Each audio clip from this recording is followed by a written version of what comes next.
तो ये कहानी है इब्रानियों की, जो मिस्र में 400 सालों से गुलाम थे। यहाँ पर रहकर ये मिस्र के लोगों के लिए काम क्या करते थे। उनके लिए बड़ी बड़ी मूर्तियाँ, महल बनाना इनका काम था, ताकि उनके शहर को खूबसूरत बनाया जा सके। लेकिन यहाँ पर इतना काम करने के बावजूद भी इब्रानी गुलामों के साथ बहुत बुरा सलूक किया जाता था। फिल्म की शुरुआत में हमें एक महल दिखाया जाता है, जहाँ पर एक मीटिंग चल रही थी, क्योंकि सरहद पार इनके दुश्मन हमला करने के लिए तैयार थे। वहाँ का राजा कहता है कि मैं ये नहीं चाहता हमारे दुश्मन हम पर हमला कर दें, इसलिए हमें वहाँ पर जाना होगा और उनका मुकाबला करना होगा। यहाँ पर महल में जो आने वाले कल को बताया करती थी, वो ओरिकल लड़की बताती है, इस जंग में हमारे एक कमांडर की जान को खतरा होगा और जो उसकी एक जान को बचाएगा वो इस महल का अगला राजा होगा। यहाँ पर राजा के दो खास आदमी थे, एक तो उसका बेटा और दूसरे का नाम मूसा था, जो राजा की बहन का बेटा था। ये सब अब जंग में चले जाते हैं। एक पल ऐसा आता है कि जब राजा के बेटे की जान को खतरा था, यहाँ पर मूसा ने राजा के बेटे की जान को बचा लिया था। जब ये जंग से वापस महल में आते हैं और राजा को जब ये पता चलता है कि मूसा ने उनके बेटे की जान को बचाया है, तो राजा अब सोचने लगता है, जैसे कि ओरिकल लड़की ने बताया था, कि जो जंग में कमांडर की जान को दूसरा कमांडर बचाएगा वो अगला राजा होगा। राजा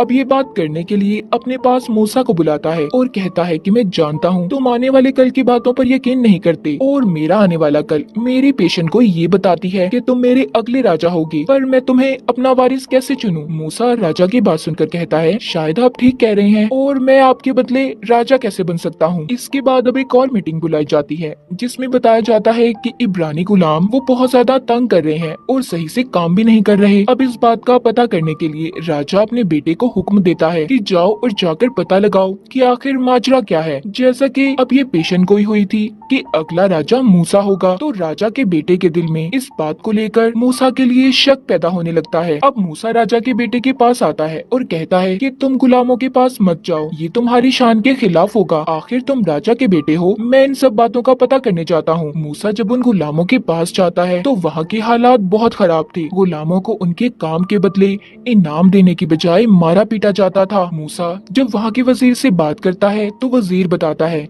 कि इनके साथ ये सब इसलिए किया जा रहा है, ये गुलाम हमारे खिलाफ बगावत पर उतर आए हैं। मूसा कहता है, तुम इन बातों को छोड़ दो, मैं गुलामों से खुद बात करूंगा। मूसा अब इब्रानी गुलामों के सब बुजुर्गों को एक जगह पर जमा करता है और उनसे बात करता है। उन गुलामों में से एक बूढ़ा आदमी बोलता है कि हम बस अपने मुल्क वापस कन्नान जाना चाहते हैं। मूसा ये सुनकर कहता है कि तुम जानते हो वो इलाका कितना खतरनाक है, वहाँ पर कितने खतरनाक कबीले के लोग रहते हैं, अगर तुम वहाँ पर गए तो कभी बचकर वापस नहीं आ पाओगे। मूसा उस बूढ़े आदमी से पूछता है कि तुम मुझे बताओ कि तुम्हारा नाम क्या है। वो बूढ़ा आदमी कहता है कि पहले तुम मुझे बताओ तुम कौन हो। मूसा उन्हें बताता है कि मैं महल से आया हूँ, मेरा नाम मूसा है और मैं राजा की बहन का बेटा हूँ। ये सुनकर सबको न जाने क्या हो जाता है, सब लोग बहुत खुश हो गए थे। अब इस बात के बाद वही बूढ़ा आदमी अपने एक आदमी के जरिए मूसा को अपनी बस्ती में बुलाता है। मूसा जब उसके पास जाता है तो बूढ़ा आदमी इसे अब सारी कहानी सुनाता है। कहता है कि जब तुम पैदा हुए तो उस साल एक पेशेंट गोई प्रोडिक्शन की गई थी कि हमारा मसीहा पैदा होगा जो हमें छुड़ाकर यहाँ से ले जाएगा। उस साल जब महल में इस बात का पता चला तो महल के लोगों ने हर इब्रानी बच्चे को मरवाने का हुक्म दिया। तुम्हारे माँ बाप तुम्हें किसी भी कीमत पर खोना नहीं चाहते थे, इसीलिए उन्होंने तुम्हें एक संदूक में बंद करके नदी में बहा दिया। उस वक्त महल के राजा की बहन उस नदी में नहाया करती थी, वो तुम्हें अपने साथ लेकर महल में चली गई और अपना बेटा बना लिया। तुम असल में इब्रानी हो। मूसा उस बूढ़े आदमी से कहता है, अच्छी कहानी थी, मैं तुम्हारी इस कहानी पर बिल्कुल यकीन नहीं करता। जब वो बूढ़ा आदमी मूसा को ये कहानी सुना रहा था तो उसे दो और आदमी भी सुन लेते हैं और लालच में आकर महल में जाकर सब कुछ वजीर को बता देते हैं। इसी दौरान राजा की हालत भी बिगड़ने लगी थी। राजा की जल्दी मौत हो जाती है। अब नया राजा उसके बेटे को बना दिया गया था, जो मूसा से नफरत करता था और बहुत ही बेरहम जालिम इंसान था। वजीर आकर सारी सच्चाई राजा के बेटे को बताता है, जो उनका नया राजा था, जिसे सुनकर वो काफी हैरान हुआ था। अब तो वो मूसा से और भी नफरत करने लगता है, इसलिए इस चीज का बहाना बनाकर उसने मूसा को महल से निकाल दिया था। मूसा यहाँ से जाने से पहले अपनी असल माँ से भी मिलता है, जो उसको सारी सच्चाई बताती है। इसके बाद मूसा आगे अपने सफर पर निकल गया था, जहाँ पर इंसान का नामो निशान भी नहीं था, थी तो सिर्फ वहाँ पर मौत। जैसे तैसे कर मूसा अभी कबीले के पास पहुँचता है, जहाँ पर वो देखता है कि कुछ लड़कियाँ हैं जो कुएं से पानी भर रही थी। तभी वहाँ पर कुछ आदमी बकरियों के झुंड लेकर आते हैं। वो आकर उन लड़कियों को कुएं से हटा देते हैं और खुद अपनी बकरियों को पानी पिलाने लगे थे। ये देखकर मूसा जब वहाँ पर पानी पीने लगता है तो वो आदमी उसे भी मना करते हैं, मगर मूसा के पास एक बहुत बड़ी तलवार थी, जिसे देखकर वो सभी डर गए थे और वहाँ से चले जाते हैं। जिसके बाद जब वहाँ की लड़कियाँ ये देखती हैं कि मूसा ने उनकी जान को बचाया था, तो वो उसे अपने गांव में खाने की दावत देती हैं। और इस तरह मूसा अब यहीं पर रहने लगा था। उसे एक लड़की से प्यार भी हो जाता है। बहुत जल्दी उनकी शादी भी हो गई थी। मूसा के यहाँ एक बेटा पैदा होता है। यहाँ पर रहते हुए उसे 9 साल बीत चुके थे। वो अब भेड़ बकरियां चराया करता था। एक दिन बहुत तेज तूफान आ जाता है। उसकी बकरियां तूफान की वजह से एक पहाड़ पर चढ़ गई थी, जिसे यहाँ के लोग गॉड खुदा का पहाड़ माना करते थे। जब मूसा अपनी बकरियों को लेने ऊपर चढ़ता है तो बहुत ज्यादा मिट्टी और पत्थर नीचे गिर रहे थे, जिस वजह से वो मिट्टी में ही दब जाता है। उसका सिर्फ मुंह बाहर था। थोड़ी देर बाद जब उसे होश आता है तो देखता है कि एक दरख्त को आग लगी हुई है। तब उसके पास एक बच्चा आता है जो कहता है कि तुम यहाँ पर आकर अपने पुराने लोगों को भूल गए जो तुम्हारा अब तक इंतजार कर रहे हैं। वो जानते हैं कि एक दिन उनका मसीहा उन्हें आजाद जरूर करवाएगा। वो ये बातें सुनकर बेहोश हो गया था। अब जब उसको दोबारा से होश आता है तो वो अपने घर था, जहाँ पर वो अपनी बीवी को उस बच्चे के बारे में बताता है। कहता है कि मुझे लगता है गॉड मुझे इशारा दे रहे हैं कि जाकर मैं अपने लोगों की जान को बचाऊं। मूसा को एक बार फिर ये बातें सुनाई देती हैं, इसीलिए अब उसने ये फैसला किया था कि वो दोबारा मिस्र जरूर जाएगा। मिस्र पहुंचकर सबसे पहले ये उसी बूढ़े आदमी के पास जाता है जिसने इसे सारी सच्चाई बताई थी। वो कहता है तुम्हारे जाने के बाद हमारे साथ और भी बुरा सलूक होने लगा है। अब रात को मूसा चुपके से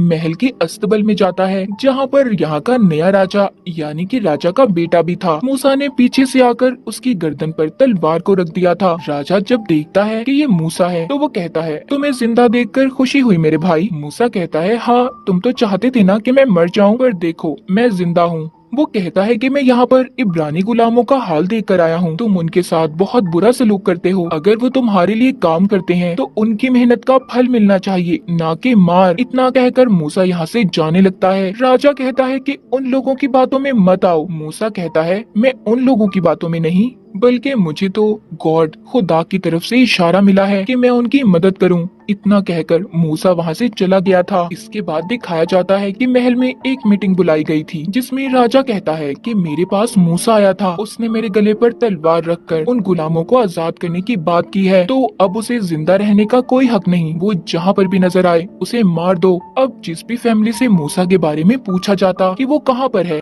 जो मूसा का साथ दे रहे थे वो कुछ भी बताने के लिए तैयार नहीं थे। इसीलिए राजा के सिपाही उनको जिंदा ही लटका देते हैं, यानी कि ये उन गुलामों के लिए मूसा के बारे में ना बताने की सजा थी। दूसरी तरफ मूसा को दिखाया जाता है जो गुलामों के साथ मिलकर अपनी एक टीम तैयार कर रहा था, जिसमें वो उन्हें घुड़सवारी, तीरंदाजी और तलवार चलाना भी सिखाता है, ताकि ये सब मिलकर अपनी आजादी के लिए लड़ सकें। बहुत जल्दी मूसा की टीम तैयार हो गई थी। सबसे पहले ये लोग ये प्लान बनाते हैं कि ये मिस्र के रहने वाले लोगों को तंग करेंगे, ताकि वो अपने राजा से कहकर इन्हें आजाद करवा दें। वो उनके घरों में भी आग लगा देते हैं, यहाँ तक कि उनकी कश्तियाँ भी जला दी थी। एक दिन मूसा के पास वो ही बच्चा आता है जो उस दिन उसे पहाड़ पर नजर आया था। वो कहता है कि जो जंग तुम लड़ रहे हो इसमें तो सदियां लग जाएंगी, तुम कभी भी नहीं जीत सकते। मूसा उस बच्चे से पूछता है तो फिर मुझे क्या करना चाहिए? वो बच्चा कहता है बस देखते जाओ अब क्या होता है। वहीं पर एक आदमी खड़ा मूसा को ही देखे जा रहा था कि वो किससे बात कर रहा है, मगर उसे वो बच्चा नजर नहीं आता। इसका मतलब उस बच्चे की शक्ल में मूसा के पास गॉड आए थे। और अगले ही दिन मिस्र की नदी में बड़े बड़े मगरमच्छ आ जाते हैं, चीड़ फाड़ कर खा जाते हैं। यहाँ तक कि नदी में एक भी मछली जिंदा नहीं बची थी। कश्तियों में बैठे हुए सभी लोगों को खत्म कर दिया था। पानी के बजाय नदी में खून बहने लगता है, जिस वजह से इनकी फसलों को भी पानी मिलना बंद हो गया था और सारी फसलें बर्बाद हो जाती हैं। फिर इन पर मेंढकों का हमला होता है। बहुत सारे मेंढक मिस्र में आ गए थे और जब ये मेंढक मर जाते हैं तो उन पर बहुत सारी मक्खियां आ गई थी। वो मक्खियां तादाद में इतनी ज्यादा थी कि ये लोग खाना भी नहीं खा सकते थे। फिर इसके बाद कोढ़ की बीमारी फैल गई थी, जिसने ना तो राजा को छोड़ा था और ना ही रानी को। इन सब के बाद भी राजा बाज नहीं आया था। एक दिन मूसा एक घोड़े पर लिखकर राजा के पास भेजता है कि तुम्हें गुलामों को आजाद करना होगा, वरना इसके बाद और भी आफतें तुम पर आ सकती हैं, जो गॉड खुदा की तरफ से हैं। मगर राजा अभी भी मानने को तैयार नहीं था। इसके बाद तो वो गुलामों पर और भी जुल्म करने लगा। जब गॉड ये देखते हैं तो अब मिस्र में पत्थरों की बारिश होने लगी थी। सब भेड़ बकरियां मर जाती हैं और आखिरी हमला टिड्डियों का था, जिससे वहाँ की सारी फसलें बर्बाद हो गई थी। राजा भी इन सब आफतों से तंग आ गया था, इसीलिए वो अपने गॉड से दुआ करने जाता है ताकि सारी मुसीबतें हट सकें। तभी उसे महसूस होता है कि उधर मूसा है। वो कहता है, मूसा तुम यहाँ हो ना? जिसके बाद अब राजा को गुस्सा आ गया था। वो कहता है, हाँ पहले मैं समझता था कि ये सब खुदा की तरफ से है, पर मैं समझ चुका हूँ कि ये सब तुम कर रहे हो मूसा। अब तो मैं एक भी गुलाम को आजाद नहीं करने वाला और मैं देखता हूँ जीतता कौन है, मैं या तुम्हारा गॉड। जिसके बाद मूसा दोबारा से उसी पहाड़ पर आता है जहाँ पर उसे गॉड की शक्ल में बच्चा मिलता था। मूसा कहता है कि अभी भी उसने हमारी बात को नहीं माना। वो गॉड यानी कि वो बच्चा कहता है 400 साल की गुलामी के बाद राजा को सब इब्रानियों को आजाद करना ही होगा, वरना उसे जाकर कह दो कि कल सुबह होते ही मिस्र के सारे बच्चे मर जाएंगे। और हाँ, हमारे लोगों से ये कहना कि वो अपने दरवाजों के आगे एक भेड़ को काट कर उसका खून लगा लें। तभी यहाँ पर जो रात थी वो दिन में बदल जाती है। मूसा राजा के पास आता है और कहता है कि कल रात से पहले पहले तुम्हें सब गुलामों को आजाद करना होगा, वरना यहाँ पर जितने भी बच्चे हैं सब मारे जाएंगे। जब रात होती है तो एक काली परछाई ने पूरे मिस्र को अपनी लपेट में ले लिया था, जिससे कि मिस्र के सभी बच्चे मर गए थे। सुबह को राजा अपने बेटे की लाश को मूसा के पास लाता है और कहता है कि कैसे गॉड हैं तुम्हारे जिन्होंने हमारे बच्चों को मार दिया, जाओ निकल जाओ सब यहाँ से। उसने आखिरकार हार मानकर सभी गुलामों को आजाद कर दिया था। मूसा अपने लोगों को लेकर उनके मुल्क की तरफ रवाना होता है, मगर कुछ देर के बाद महल में जाकर राजा को ये एहसास हुआ था कि उसे उन्हें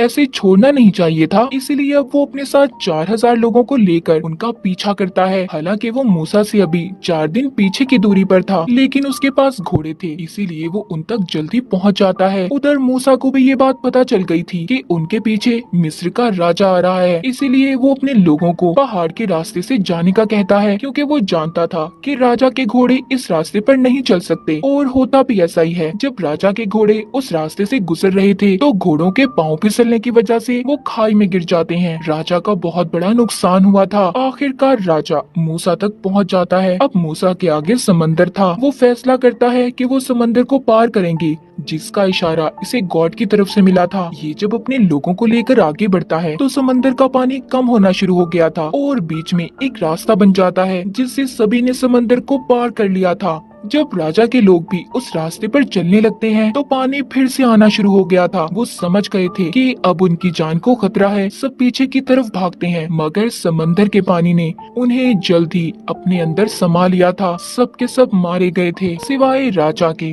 राजा अब बिल्कुल अकेला हो चुका था। वो कुछ भी नहीं कर सकता था। मूसा अपने लोगों को लेकर आगे बढ़ता है। सबसे पहले ये अपने घर जाता है, जिधर उसकी बीवी और बेटा थे। उसे भी अब गॉड पर पूरा यकीन हो चुका था। वो यहाँ से सभी को लेकर कन्नान उनके मुल्क की तरफ रवाना होता है, जहाँ पर वो आजादी से अपनी जिंदगी गुजार सकते थे। कहानी के आखिर में हमें दिखाया जाता है इस सफर में मूसा के साथ वो बच्चा भी था, जो गॉड के रूप में इसके पास आया करता था। और इसी के साथ इस फिल्म की कहानी यहीं पर खत्म हो जाती है।